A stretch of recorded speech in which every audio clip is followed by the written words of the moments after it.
Welcome to the CFDA Vogue Fashion Fund Challenge. Let's go meet the fashion funders in their natural habitats. Prabal Gurung, Robert Geller, Moss Lippow, Gregory Parkinson, and Pamela Love. I'm Prabal Gurung. I'm a fashion designer in New York City. I was born in Singapore and we moved to Nepal. That's where my family's from.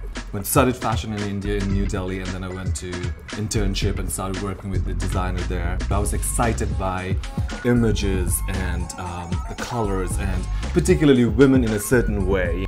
The most important creative decision is the girl, the woman that I'm designing for. I always say, like, when I'm designing for a thinking man sex symbol, and from the past 3 seasons, how is she growing? As I'm growing as a designer, what are her needs?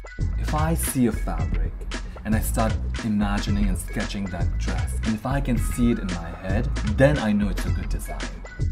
I said to myself, if there's one person who likes it, if one person buys it, it's a job well done.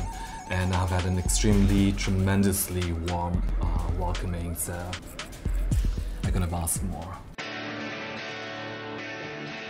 So my name is Robert Geller and I'm a menswear designer here in New York. I'm from Germany, I'm from Hamburg. I went to school in Rhode Island. A big influence on me is always The Cure. It's been my favorite band since I was a young teenager. But music is always, I think for almost every designer, a very important aspect of what you do. It influences your mood. I usually come into work at like 5:30, 6 o'clock in the morning on my own. And I just sit down and I do pretty quick sketches, just sort of getting out ideas. The way that I start every season is I find something that I'm interested in, usually a time and a place. It helps me sort of focus. And then I start looking for images of the time, I start reading books about it. We go to the design board, which is sort of like the big sort of puzzle to get everything together. And we do everything by hand. I love when there's smudges, I love when there's sort of, you can see the person's fingerprints on it. If we would win, which would be amazing, I could have somebody now to kind of maybe warn me of some of the things, the difficulties in the next couple of steps. I think that's priceless.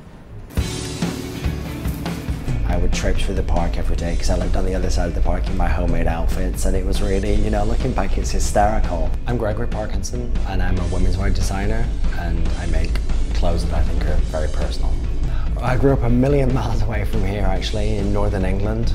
My interest in fashion really came as a mid to late teenager when I started to decide that I wanted to look differently, which I think is a very English preoccupation, and I started to make my own clothes. Now I use my hands every day to actually work on my craft, which I think is really all I ever aspired to. I feel that every collection is just a new exploration. I mean, I make things all year round regardless of season, which I think is also an important part of my creative process.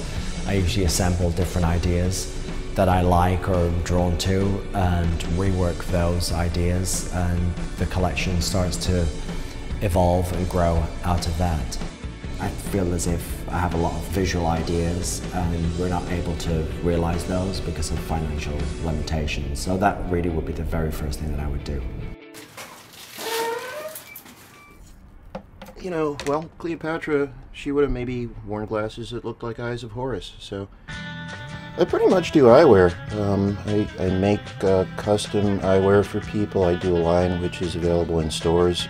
I'd always thought sunglasses were cool, and I just started creating things in this medium, and they were very well received, and I just said, wow, this is great. The possibilities for creativity are tremendous, and because eyewear is actually worn on the face, it can really alter your persona more than any other accessory item, and probably to the same degree as actual apparel. I try to infuse it with a lot of the iconic glamour from the films I like. What might be apparent from the space that we're shooting is I'm struggling with capitalization. Pretty simply, stock would be about $60,000. I'd want a vice president in charge of sales. It'll be about $78,000. I could go with an outside distributor, maybe a small pick and pack operation. Projected gross sales from that would be about $428,000. You know, that kid who would go outside and find a bunch of slugs or snails and put them in a box and a couple frogs and bring them home and be like, Mom, can I keep them? Hi, my name is Pamela Love and I'm a jewelry designer in New York City. I was born in Brooklyn, New York, and we moved to Florida when I was a little kid. Pretty early on, I found that I wanted to draw all the time, paint all the time, work with clay. I was always making things. I was extremely drawn to animals and nature. What fascinated me at a really early age was the connection between people and their spirituality and the ways that they physically represented that. I was always interested in adornment and creative answers to the idea of adornment and pushing the boundaries of what that meant. Most of my jewelry begins with a wax carving. I think what was, the most fundamental thing for me was carving. I had always been a sculptor. Now that the company has grown the way it has, I think more about my customer than I did when I first started. If I have the good fortune of winning, we would need a bigger space and potentially to hire a few more people, give raises. Is that okay to say?